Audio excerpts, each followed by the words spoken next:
Hello guys and girls, welcome to Thanks Blitz with Kenny12. Today I'll be taking a very quick look at the T-44 and we'll be bringing you two gameplays that I've played in this Russian Tier 8 medium tank.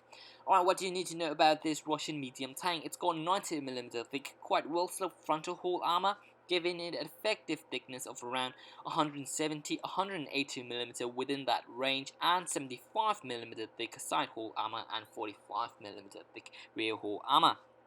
It's got a decent turret armor at 120mm at the front and 100mm at the side and rear of the turret. Its armor is definitely capable of standing up against lower tier tanks, especially if you angle and wiggle the tank and make sure that you don't give your enemy an easy shot at your lower classes armor. But when it comes to facing tier 10, tier 9 tanks, or even most tier 8 tanks, its armor is definitely not something you can use to reliably bounce shots off. T-44 turret cheeks are definitely weak spots as well, which can be penetrated by most tier 8 premium shells and regular shells from the majority of tanks from tier 9 and onwards. It has 1400 hit points, which is very decent for a tier 8 medium tank. It has two choices of gun, the top 100mm LB1 gun and the 122mm D2544 gun. The obvious gun to go for would be the top 100mm gun, but you can definitely use the 122mm gun just to have some fun. Note that though you will lose 2 degrees of gun depression with the 122mm gun at -5 degrees, but the top 100mm gun that I'm using for my T-44 will give you a very nice -7 degrees of gun depression. I'm not going to talk about the stats of the 122mm gun, but I'm definitely going to be taking a look at this 100mm LB1 gun. This 100mm top gun gives you a rather poor 6.67 rounds per minute rate of fire and has an average damage of 280. Its penetration is also lacking for a tier 8 medium tank, especially compared to other tanks of its tier. It's only got 175mm of penetration with its standard AP and only 235 with its APCR, which makes T-44's APCR shells rather underwhelming. But this is one of the most maneuverable tier 8 tank in the game. T-44 can traverse its hull at 47 degrees per second and traverse its turret at 48 degrees per second. It has a top speed limit of 51 km per hour and it will reach that top speed limit fairly easily. Well, I do like my T-44. I played almost 1400 games in it and those have been really fun games. My personal view is that the T-44 is a fairly forgiving medium tank to drive. And I think I'll even say that it's the start of what's next to come in the Russian medium tank line. Highly maneuverable, decent armor in ideal circumstances, and definitely punchy guns, although T-44's gun's rate of fire is definitely lacking compared to the tanks next in line in this Russian medium tank tech tree. I'm going to talk a little bit about the equipment. I use binoculars. I should be using the coded optics instead, but I'm sticking with the binoculars as of this moment. And I'll fit my T-44 with wet ammo rack because essentially T-44 is made out of ammo rack and it will take ammo rack damages fairly frequently, and even after I'll fit my T-44 with wet ammo rack, it is still taking ammo rack damages. And finally, I use gun rammer. Whatever you can do to make that 6.67 rate of fire goes up, it's always a nice thing. As for the ammunition loadout, I use 35 standard AP and 17 APCR shells.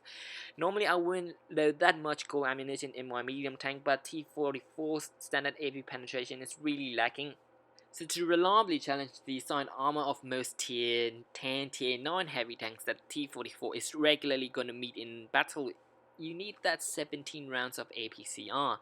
Right, that's the ammunition loadout that I would go for. As for the consumables, I would use adrenaline, multi-purpose restore kit, and extra combat rations. You could go for single-use repair kit instead of the extra combat rations, but I like to have my medium tanks to have just a slightly better view range, a slightly faster rate of fire. So yeah, that's the consumable loadout that I'm going for. Alright, the first game that I'm going to be bringing you guys is me playing solo on mines. This is a tier 9 match. The enemy's team's got an IS-8 and Leopard prototype, 2 Centurion Mark 7-1 and an IS-8. Usual tactics on mines, guys, if you are driving your medium tank, you sort of have this responsibility to try and contest the hill, try and win the hill. Winning the hill generally leads to a much easier victory, but it doesn't guarantee 100% victory all the time. Right, the Centurion Mark 7-1, the tier 9 medium tank on our team, seem to have spawned further to our right. he would probably be late to the party, or he could probably not come to the hill at all. Right, I've got support in terms of Comet and a T-44, so yeah, we've got a reasonable force to challenge the hill. Alright, I can see the tree fill right about now, and the Comet on our team spotted the Leopard prototype. The Leopard prototype hesitates, so it's now time for me to go up, put one shot into the Leopard prototype on the move, reload, and another shot into the T-44 on the move again. T-44 is a very stable platform to be firing on the move. Alright, I can see the Yak Panda on the other side of the island, but at the same time I've also spotted the Leopard prototype on the enemy team, who's trying to head back to his spawn point. I'm gonna try and spot him again and take a shot at him. Yes, he is there. One shot, pull back, because the lever is looking at me. I don't want to take a shot from his 1.5mm gun. I'm trying to get my gun down on the lever, but I totally forgot about the T-44 right there. Took a shot from his 85mm gun. Less than 200 damage taken, but damage taken is damage taken. Now I'm gonna try and focus down on this lever side of his turret, above the average damage roll, which is nice. I'm gonna try and finish off this lever, but he moved under my gun. Try and move forward, auto aim, side of the lever, cannot really miss. Pull back, and lever has been taken out by the IS-8 on my team. I'm gonna try and aim for the ammo rack of this T-44 there, which is right below his gun underneath his turret. He took one more shot from our IS-8, leave him on just 174 health. Gonna finish him off and gonna waste no time and gonna drive down the hill. I didn't spot the Leopard prototype as I drove down the hill, so he's probably at the far corner of the map. Yes, he is. We can rush this IS-8 without having to worry about another tank trying to shoot at us. Alright, the IS-8 is in full panic mode. I'm going to try and aim for the hole again. One more shot, and the IS-3 on our team just pop up. I'm going to take one more shot before the IS-3 on our team finishes the IS-8 off. Bang. Right, will I be able to steal a kill on this Leopard prototype? I think I will be. Reload and fire. 114 more damage. A very swift victory, less than 3 minutes, 7-0 wins, which is always nice. That was quite a decent game. Second class mastery badge, sniper medal, 1500 experience earned with the premium account, 2730 damage done, 229 sports damage, 12 shots fired, 12 hits, 12 penetrations, except for the one that went into the track from the IS-8 at the very final moments of the match. 52,000 credits earned, 41,000 profits made, which is nice. Alright, the next gameplay that I am going to be bringing you guys is me playing on Middlesbrough. I am platoning up this time with I Love Shelly BB from IR Clan. He's a very good Persian driver, definitely someone you can rely on. We are in a tier 8 battle. We are the top tier medium tank, so it's kind of our responsibility to carry the match.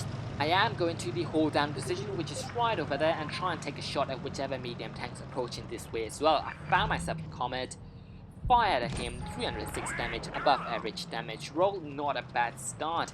Comet has now retreated behind the ridge line, so I'll probably not be able to engage him as of this moment, but the T-43 has moved up. He really shouldn't be that far out, especially this early in the game. You never know what tanks are coming up this hill as well, but now my platoon mate has moved up to my right. I spotted a T-44 and a Yak Panda. T-44 is pointing his hull down, which makes his frontal armor a lot flatter and a lot easier for me to penetrate. Reload my gun, fired at the Yak Panda, a bit more damage. Try and focus down the Yak Panda for the moment. One more shot into him and my platoon mate finishes him off.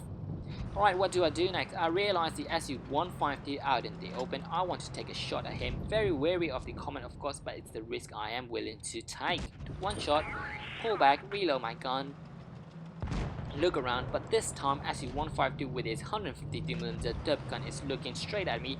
I'm not willing to take that risk though, so pull back and look around for a better target. Well, not many better targets, so I'll try and take another shot at the SU-152 because I can see that he is focusing down on the T-150. Took one shot from the Comet and got my ammo rack damage. That's the downside of the T-44 right there. Its ammo rack are so prone to taking damage. Repair the ammo rack quickly, but took another shot from the Comet. Terrible play by me. These British medium tanks got ridiculous rate of fire. Look around, found myself an IS-3 who's trying to come up behind us. Very wary that there are two heavy tanks icon on the minimap, which appear to be showing that they are right outside of the town, but I'm trying to finish off the SU-152. Didn't know where that shot went.